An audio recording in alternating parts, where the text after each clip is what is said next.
Thanks so much, Circa. It's so great to be here. It's so nice to see such a big crowd right after the break. Sorry that your break's been shortened a bit, but it's fantastic to have everyone in the room here for the talk today. Just very quickly, I'm Louis. I'm the climate lead at Public. The key thing that we try to do at Public in the climate domain is to support governments to understand how they can leverage technology to both improve the ambition, but also the implementability of their NDCs. And I'm super excited today, actually, because when we started the GovTech Summit 5-6 years ago, at the time, climate wasn't necessarily seen as a GovTech issue. But what we've seen over time is more and more, actually, governments are paying more attention to the challenges relating to climate change and have set their ambitions and their targets. And technology is really required to be able to translate that into action. And so to have this panel, this interview today is fantastic. And I'm super excited to be joined by a fantastic speaker, Remigijus Šimašius, who is the mayor of Vilnius in Lithuania. And so thank you so much for coming all this way for joining us. It's really fantastic to have you here. Thank you, Lou.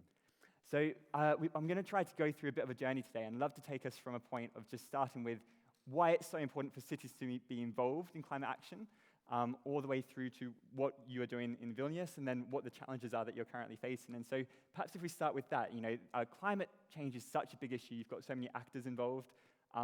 You've got national governments, you've got innovators, you've got investors all involved in this. And so I'd love to understand more from you, what is the role of a city in this space, and what's the responsibility that a city holds and an urban space holds in addressing the climate challenge? Good morning, everyone, again. Of course, the city is very important in climate change issue because the majority of our citizens do live in cities. And when we have a carbon footprint, when we leave the carbon footprint, it's actually people who live it, not cities, not villages, but people. And of course, how to live in a more sustainable way and still in a good life. I think this balance has to be very precise, and it's very important to have a balance. That's the biggest issue for the cities. But the first thing I would like to stress is that we tend to miscalculate about where actually the biggest problems are related to climate change. And we tend to think that in the cities, we see chimneys, we see cars, we see streets. So the problem is cities. But basically, if we compare city life to village life, we see that the life in cities are more climate friendly than in a small village or in a forest hut, because you need less resources in the city because you share resources. You share streets, you share public spaces, you have smaller houses. Sometimes you don't have any car instead of having 2 cars. You have central district heating very often. So basically, it's less energy consuming, so it's friendly. And I think it's very important to start with this philosophical approach. And then what cities may do, what they were doing for the last 6,000 years in humanity, they bring people together and they allow us to share. And when sharing, you may have less, but experience more. And I think this is the secret of cities, and this is actually what we are trying to do in Vilnius, including with the tools of GovTech. That's really interesting, because often the perception is with cities that cities emit, I think, 75% of greenhouse gases into the atmosphere, and so often the perception is that they are one of the key challenges. But what you're saying is, for you, actually the city is the opportunity, and it's about tapping into that opportunity. Yeah, exactly. And when you talk to mayors and to citizens and to urbanists, everybody is talking about how to make the cities more compact in order to have more compact and nice living, to have sustainable living, in order not to spread to huge suburban areas, not to spread too far. Of course, speaking in the Netherlands, it's the best place in the world to speak about it, because basically in Netherlands, urbanism was invented, modern urbanism, I must say. And it's, how to, here in the Netherlands, how to use space, how to squeeze out everything of every square meter. It's very difficult when you are in Finland to do it, because you have so much space, so you don't have this problem of how to squeeze it. We are somewhere in the middle, and then we have this challenge. But again, how to make life easier and more relaxing in this city, in a dense city, in a compact city, in order not to create incentives for people to leave to suburban areas where will you spend much more resources to have a good life, instead of sharing all the things inside the city. I think this is the biggest opportunity. Then when we start to talk about particular things, that's much lower level. And sometimes I have difficulties to explain that to citizens that, the family which lives in non-renovated, in a very inefficient, energy inefficient house in Vilnius and uses maybe sometimes even diesel bus to go to work, they have much smaller footprint in comparison to a family which lives in suburban green area and driving Tesla to work every day. I mean, they have much bigger footprint. But in order to understand it, again, you have to have clear data. And speaking about data, it's not so easy about the city's footprint. The scope 1, scope 2, scope 3, all these technical issues about, if you produce something in the city, you have chimney. So basically, whose footprint it is? It's in the city, or it's in the city where the raw material is extracted from the nature, or is it in the place where the consumer goods are used? It's the same like with the food or clothes of the city citizens. If my jacket is somehow produced from the wool, which is grown up somewhere, I don't know where, and produced in some other places, so is it consumption in Vilnius, or in the place where the jacket is produced, or in the place where the raw materials are produced? European Commission pretends to have all the clear answers, but they don't have. So I think that's the tricky thing, and we have to use city's perspective to use this sharing thing. And again, in Vilnius, I'm very proud that we are sharing champions for mobility sharing. If you have cars for sharing, so in the Western world, I don't know about China and so on, they don't have open data. Maybe some cities have, but the density of car sharing is biggest. And again, it's very clear that when you calculate, there are different estimations, but it's very clear that one car for sharing extends 5 to 10 personal cars, which immediately is a very good result for climate. Immediately. Even not taking into account how much you drive or not drive. And again, with innovation, it's very clear innovation what allows us to be champions in car sharing. For example, again, I said some nice things about Netherlands, and now I'm allowed to say some not so nice things. For example, in Netherlands, they are trying to experiment again and again with a kind of community or residential houses car sharing, when you buy a flat and you immediately have a stake in a car sharing pool for the house. The thing which didn't work for 2 decades and will not work for the next 2 decades again, because it's very clear that if you live together with some other people, they are like you. They don't need a car at the same time when you don't need a car, and they will need a car exactly at the same moment when you will need a car, which means that car sharing is not working in this kind of kibbutz-style approach. In our commercial, citywide, different perspective approach. The same car is used for commercial things, for personal things, by different people, and it works. But in order to have it, we had to change some rules for parking payments, to have GPS tracking, adjusting, pooling, parking fees. We have to solve all these questions. Is it car for sharing? Is it a personal car in terms of residence-only zone? Are you allowed to go into there or not allowed? Are you allowed to leave a car or not allowed? If you have limited time parking, 1 hour, are you allowed to leave a car for sharing in this? Because you don't know, will it be taken in 5 minutes or next day? You simply don't know. But if you want to have this creative approach, you have to adjust rules. So in a way, I'm a lawyer myself by education. I think that social innovation goes even before tech innovation. And again, when speaking about innovation, GovTech, again, I don't want to sound rude, but when you take GovTech in a very narrow sense, it turns into a kind of bullshit term, because if it's too narrow, it's like you having an axe and looking what to cut with it. while in fact what you actually need, you need to treat GovTech as a part of innovation, and innovation to treat it as a part of making life of people easier.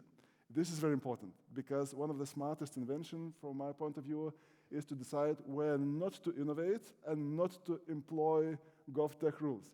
This is very important. That's, I say it from our experience, because we have all of our public services online and digitalized, 300 administrative services and 2,000 public services. And of course, we need to know, who likes kind of Zoom conference better than physical ones? Could you raise a hand? which is more related to, closer to GovTech. Of course, distinct is more tech, but it doesn't mean that it's better. So that's also about cities and about innovation. And so you mentioned that interaction between social innovation and technological innovation, and you mentioned your mobility program in there, and I'd love to kind of firstly hear more about that, but also to understand, you mentioned those social levers or the policy levers that you had to pull in order to get that in place to enable the technology behind that. And I can imagine that, changing the way that things work isn't always popular amongst everyone in the population. So I'd like to understand a bit more about how do you go about that? What are the different steps you take in order to achieve your mobility program in Vilnius in a way that integrates social and technological innovation? Actually, it's not only a mobility program. For mobility, for us, I'm a proud mayor of a very good city to be mayor of, because citizens of Vilnius are crazy about innovation. One year when you visit Vilnius, nobody's doing some things. Next year when you come, everybody's doing things. Whether it's like, I don't know, like a parcels delivery system, or it's like smokeless cigarettes, or vegetarian food, or like cars for sharing, in whatever field. It's so people are so rushing. So it's not a problem to make people use new innovative things. People are requiring this, and I like this. But I think what is important is to use more bottom-up approach rather top-down approach. And actually, I also like this experience from Singapore, which was from the initial session, when they say that you don't have to create a government tool so much, but rather to rely on market. And I think this balance is very important. We had to get rid of some government-created tools, actually, because they disturb private innovations. And I think we have to be very open and very flexible and very fast to start and very fast to die if it doesn't work. And in order to have it, you have to have market-based solutions. So I think this is the main thing. And again, for me, I'm a mayor for the second term. I will not run for the third term, but I remember my first month. So one of the first documents we enacted in the council initiated was a very radical open data policy. It looks like old-fashioned to speak about open data, but I think it's not old-fashioned yet, because with an open data, it's completely bottom-up approach. You just open up the data. For us, as I call it, it's no excuse open data policy. If some startups comes and says, you have some data dig in somewhere, we didn't even thought about that we have this data, why don't you open it up? It means that we have to open it up. So it's our policy. And with this data, suddenly new things are created we didn't even think about. So I think this is very, very, very important, open data and bottom-up approach. And then all about these innovations, it's more complicated when you change the way of life of people when it goes to physical world. With a digital, it's easy. That's really interesting. And you mentioned with digital it's easier and the importance of market-based solutions. And I'm sure there are many people in the room who might be quite excited to hear that, because I know that one of the biggest challenges, and we at Public work really closely with startups, is they say, we've got a fantastic solution that if we were to sell that to government, it would solve 10 of the different problems that they're facing, but we don't know how to work with government to do that.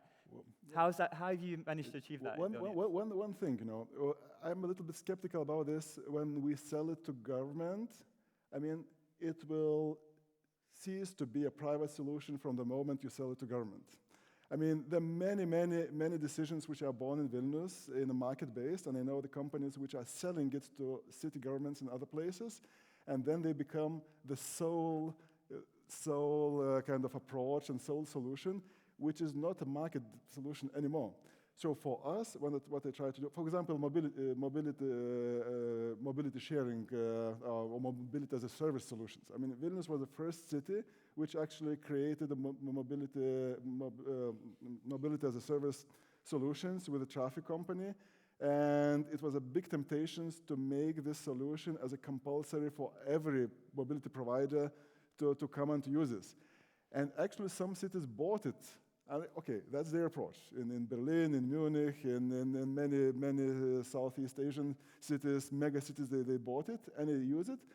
But our approach is that no, we don't want to have a single government-based solution. We want all the platforms to compete, which is maybe in short term, it's not so easy for the citizens because you have competing systems. But in the medium term, it means that if it doesn't work so well, it will cease to exist, and others which work better, it will start to exist. So I think this is very important, what is private and what is not.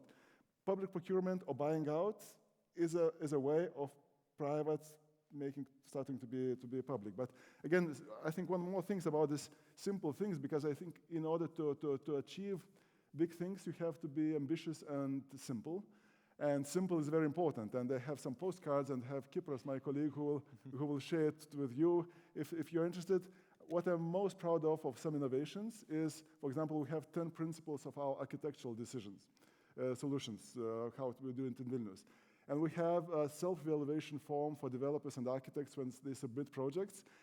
And again, it's very important to have limited amount of principles which you are able to put on one postcard in order to be understandable for everyone. Otherwise, you just pretend that you know what it's all about. And one of the simple principles is that you are reusing things instead of destroying and building new. This is very important from climate neutrality point of view. The other is like ground floor openings, because if you want to have a walkable city, you have to have inviting ground floors for the city and integrate streets with the city. The same, we have 12 principles for street design codes. Okay, where the first principle is that tree always comes first. It means when you start to design the street, first thing you take into account is existing trees, which is very often forgotten. I mean, and this is simple, and it works because it's simple and ambitious. So this is very important, all these simple things. So I think, again, when you asked about this, do people understand and do they support? These are the tools for people to understand what we are asking them for.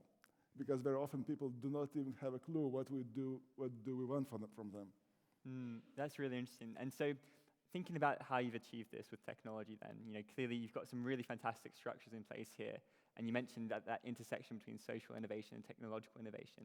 Do you have any technology that's accompanying these kind of initiatives at the moment, the restructuring of the streets that would enable local planners to get involved? Or is there an idea of how you could use that technology to really engage them going forward, to be able to communicate really simply? We yes and no. We do have technologies, but again, one of my very clear principles that we do not want to have a single technology for that, because from the moment you will have a single technology, you are locked in it.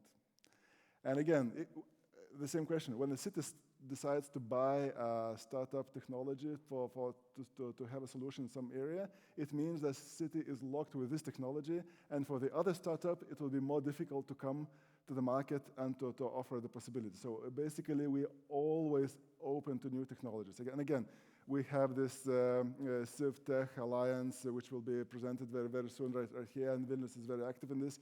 We have like a startup from UK, which comes to measure how much rooftop gardens you may have and to offer to citizens. We have other technologies. We have drone technologies where we scan the rooftops and you look for scraps during the heating season in order to make better insulation. We have other technologies which, again, we're using to provide better data for understanding where you could install solar panels on the city, where it's the most efficient ways. And again, lots of different things instead of having one.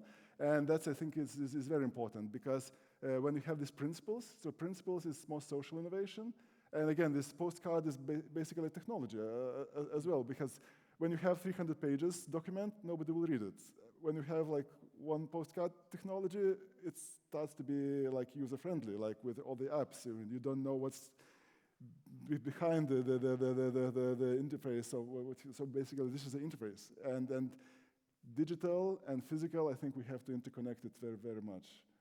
That's fantastic. We've actually got a really related question here, and it was actually really nicely related to what I was hoping to move on in a second, which is you've shared some really fantastic innovations that you've got going on in Vilnius. Clearly, this is a problem that you're not alone in facing, into how do you create a sustainable city. Other cities in the world are facing it.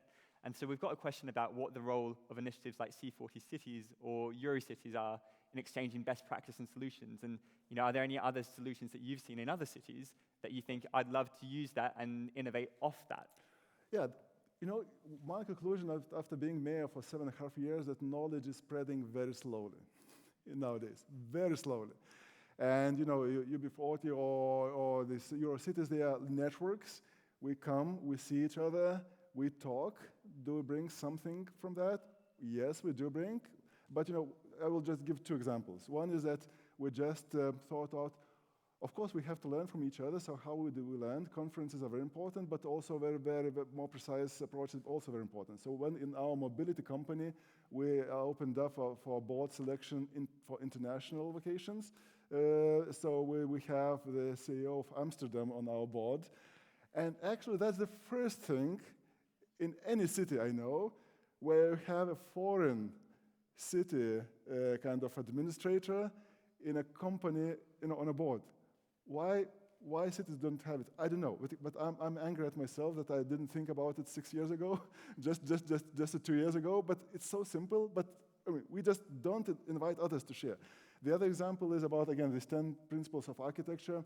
We put it into this kind of innovation into our master plan, and it's here. It's about the ground floor. I mean, in Netherlands, it's not a big deal to speak about it because it's like urban structure is about this. But if you come from Central Europe or from Southern Europe or from everywhere, sometimes you have dead street because very often you have garages in the ground floor or it's just walls. It's simply not inviting. So we do want to have these open ground floors. How do you encourage developers? I remember being in one conference in Graz like 6 years ago, and some urbanists saying, we have invented some very nice rule. If you have at least 3.5 meters high ground floor with a direct entrance from the street, we do not calculate this ground floor into the total height of the building, which means that the developer is allowed to build an extra floor, which is a very nice carrot instead of a stick to have more lively city. I thought, what a great idea. Let's do it in Vilnius. Okay, it took 2 to 3 years to introduce it into a master plan because it's so bureaucratic and so on. We have it new buildings, we have completely new developments, which is more open, and it's visual. I mean, you see it in the streets. And this year, I go to MIPIM conference in Cannes, the biggest real estate conference. I'm telling this story, and some urbanists from UK is sitting by me and says, look, what a great idea. We have to implement it. And I mean, after 6 years, I mean, you see that it's still the same level. It's so slowly. I mean, so again, how to get ideas, and it's a very big question. It's the same question, how to extract the data. Because for data, again, we have our data center in Vilnius, and the first thing, how you get data. And then we have data from satellite, from drones, that's very, very popular, from cameras, from all kinds of detectors, and from GPS tracking. Basically, the 4 sources. 4 sources. What to employ and what not to employ, that's very smart. And then how to analyze it, again, that's another issue, and so on and so on. Okay, I'm answering to another question already, so sorry. No, that's great. And you mentioned that challenge of that spread of information, and that's, between cities. But there's another major challenge with information, which is you've got different levels of government. So you've got your city, you've got your national government, then you've got all the international collaboration. How can technology, or how can innovation be spread not only between cities, but between, local and national government? And how do you engage with national government using the innovation that you're doing in your city? And actually the government and private sector as well. Because in some cases, private sector does what in some other cases government is doing. For example, housing issues, again, in Netherlands, for example, it's one of the top issues for the cities. In our case, it's not the city which is solving it. We are trying to solve it with private initiatives. And then the question is how to have a good quality with affordable price and sufficient supply.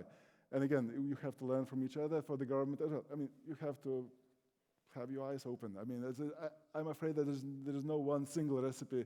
What you have, you just have to have it very, very, very open approach. And again, my strategy is very clear. I will always declare to my citizens that we want to have our city faster than others and more open than others.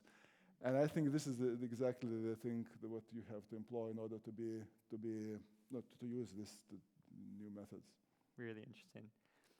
We could speak for hours, but we're running short on time. There is one question I would love to ask you, and which has been illustrated several times in the chat as well, which is around citizen engagement. And so I'd just love to understand a bit more, how important is citizen engagement to the work that you're doing? And how can GovTech solutions be used to almost bridge that gap that often people perceive between government and citizens? Often you talk about your top-down and your bottom-up and being separate. So how can technology be used to bridge that gap and engage citizens? in a way, again, I think that the simplest technologies are best, and in a way, I mean, non-golf tech, but simple dialogue is very important, especially when the development of the city, going to the place, to the community, and to talk. I mean, this eye-to-eye conversation is the most important. But what we see that, again, all this thing, open data is a very important thing, because with an open data, you immediately have better information, and this information is proceeded by some startups and presented to the general public in an understandable way. So, for example, we have several startups which are very successful, which is called like City 5 Vilnius, and which goes already to other cities as well, abroad as well.